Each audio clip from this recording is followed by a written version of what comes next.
Kw'isoko. Kw'isoko ni ikiganiro mushikirizwa mukagitegurirwa n'urunani rw'amaradiyo Radio Inzamba agateka kawe, Radio RPA ijwi ry'abanyagihugu na Radio Television Renaissance. Haraheze amezi atari make aho ubukene bw'igitoro bwatumye abarundi benshi bahurumbira isoko y'amagendu kugira bashobore kuronka igitoro. Yamara ivyo bikorwa bitemewe n'amategeko kenshi bijana n'ingaruka nyinshi aho hamaze kwibonekeza n'amasanganya ahitana abakidandaza canke abakigura. None ni kuki urwo rudandaza rw'amagendu rubandanya rufata umurindi munini mu gihugu? Inyishu kugira ayo masanganya nkayo ahagarare zobizihe? Inyishu kuri ivyo bibazo byose ni muri kino kiganiro kw'isoko mukagishikizwa na Jewe Bertrand Ndakuriyo kaze.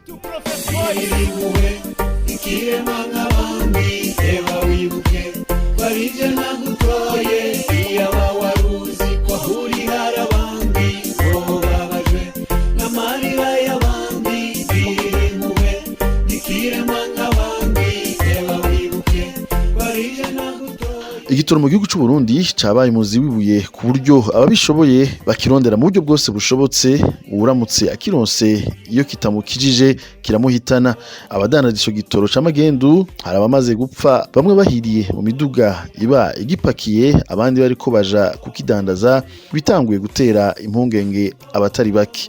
Tubibaze mugenzi wacu Desire Hatungimana. Kuva Evariste Ndayishimiye afashe ubutegetsi, kubona igitoro mu gihugu c'u Burundi biragoye cyane. Hagiye haribonekeza ubukene bukomeye, leta ikagerageza gushaka umuti ariko bikanka, rimwe na rimwe bivuye ku ngingo zafatwa zidafadika. Ubwo bukene rero bwibonekeza mu gihugu cose bwatumye haba urudandazwa rudaciye mu kuri rwadutse mu gihugu cose, ariko ico gitoro kidandazwa rimwe na rimwe kiva mu masitasiyo aho kugiha abakigenewe kigahabwa abaja kukidandaza kuri magendu, aho icupa ry'ilitiro n'igice rigugwa gushika 30 by'amafaranga y'amarundi. Ico gitoro rero kidandazwa ku bwinshi kuri magendu hirya no hino mu gihugu. Hari benshi kimaze ukwegera akarambaraye, hari abafatwa bagafungwa kubera urwo rudandazwa rudaciye mu muco, hari n'abandi gihitana n'ivyabo bikahahonera. Ikagunuzi muri Ndava kuri no wa mbere hari pikipiki zibiri zagonganye zirasha zirarangira, na benezo nabo barasha kuko imwe muri zo yari pakiye igitoro kigiye kudandazwa kuri magendu. Muri Muyinga itariki 3 z'ukwezi kwa mbere pikipiki ipakiye igitoro yarahirarangira, nako vyagenze muri Kirundo no mu Kayanza, nayo ku masanganzira muri komine Kiremba inzu yari bitsemo igitoro yaradutse mu muriro irashira tokombera, aho nituvuze imiduga ipakira igitoro ca magendu yirigwa irasha na beneyo bagahiramo rimwe na rimwe. Ahatandukanye mu gihugu naho imodoka, amazu, amapikipiki vyirirwa birasha, nta cigwa abantu bahakura kuko kugeza uno munsi haribonekeza hirya no hino mu gihugu aho usanga hari abadandaza barundi igitoro mu mazu babamwo batitaye ku miryango yabo canke ku vyo batunze, mu gushira imbere gusa inyungu zihuse bakura muri ico gitoro cabaye nk'umuzi wibuye mu Burundi. Ikindi kibabaje nuko hamwe hamwe bikorwa abajejwe intwaro n'umutekano babona bagaceceka kubera nabo nyene bahakura indonke nyinshi. Ubwo bukene rero bw'igitoro bwibonekeza hirya no hino mu gihugu bisa nuko bitaraje ishinga Ndayishimiye na leta yiwe, kandi biri mu vya mbere bikenesheje igihugu na beneco. Wahoranya kumbata carangaheba, wahoranywa kagwa cafata injabuka. Ubukene bw'igitoro mu Burundi bwateye ingaruka mbi nyinshi, muri zo harimo urudandazwa rw'amagendu rw'ibitoro arivyo bidasiba guteza amasanganya n'abantu bakasiga ubuzima. Kubwishira hamwe rihamagarira abarundi kuba intungane RCP, abarundi ngo barakwiye kutikikamukiza kugira amasanganya agabanuke. Gervais Nibigira icegera curongoye iryo shira hamwe avuga ko atanyungu z'ubutunzi zorutishwa ubuzima bwa muntu. RCP ratewe impungenge n'amakenga n'ubukene budasanzwe bumaze iminsi myinshi bibonekeza mu gihugu c'u Burundi. Ubwo bukene bwatumye haduka ingeso y'urudandazwa rw'amagendu, aho hariho abacuruza gitoro mu buryo bwo mu mpisho, bigatuma rero habaho amasanganya, habaho kandi n'abantu bashobora gusha canke ibintu bigasha nk'uko bimaze iminsi byibonekeza, kandi harimo n'impfu z'abantu zimaze kwibonekeza mu mihingo itandukanye.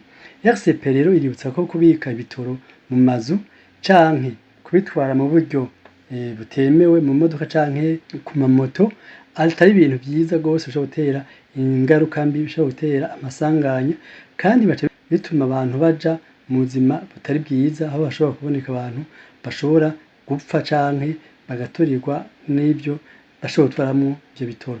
Cyo bituma rero harimo ingaruka mbi nyinshi cyane. Nta nyungu n'imwe yotuma umunyagihugu aja gucuruza kugira ngo ashire mu kaga ubuzima bw'abanyagihugu. Ico gituma rero ishirahamwe RCP risaba abanyagihugu kutabika ibitoro mu mazu canke ahandi hose atateguwe kugira ngo habikwemwo ibitoro, kutabika ibi mu macupa canke mu bindi bintu byose bishobora gutuma abantu canke ibintu bigira ingaruka mbi, canke kubika ahantu hose hatagenewe kubika igitoro, kwirinda cane cane kubika mu buryo bushobora guteza amasanganya igitoro, cane cane kandi kwa misi yose bashira ineza umutekano n'ubuzima bw'umunyagihugu.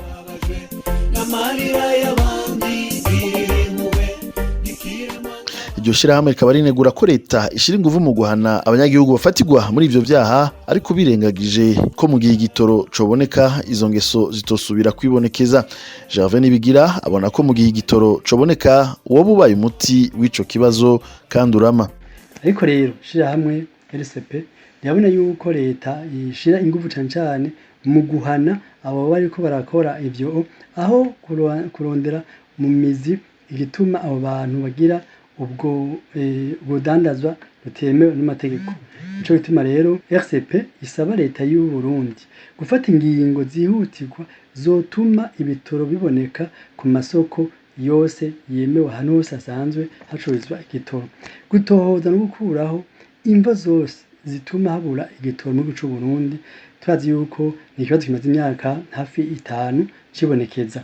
Hano bikomeza kandi kwigisha abanyagihugu ko kubika igitoro mu mazu yabo ari kwekera agashambara mu gahuzu.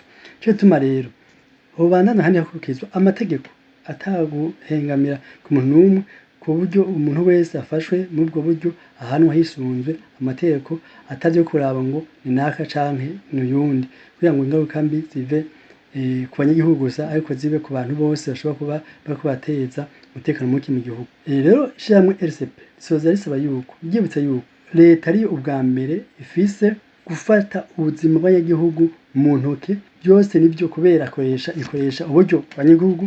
Ico gituma rero isabwa yuko yokingira abanyagihugu muri bose bushoboka, hanyuma kandi umunyagihugu nawe kandi akaronka ivyo byose bishobora gutuma amagara yiwe amera neza, cane cane ico gitoro.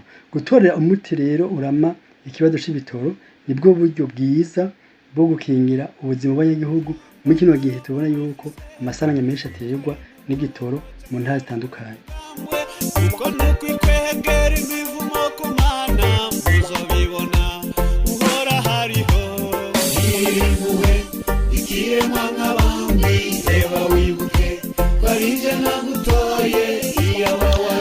Ikiganiro cacu kigeze ku mpera. Muri yumviye ko mu gihe ikena ry'igitoro rizoba rikihari, urunaza rw'amagendu ruzobandanya kugwira, maze n'amasanganya aturutse kuri ico gitoro abandanya hitana ubuzima bw'abantu. Iboneka ry'igitoro niwo muti wonyene urama kugira abarundi boroherwe mu buzima, maze n'amasanganya hitana ubuzima bwabo ahagarare. Nino hano duce dusozera ikiganiro kw'isoko. Mwakoze kudutega amatwi, naho butaha. Cari ikiganiro kw'isoko.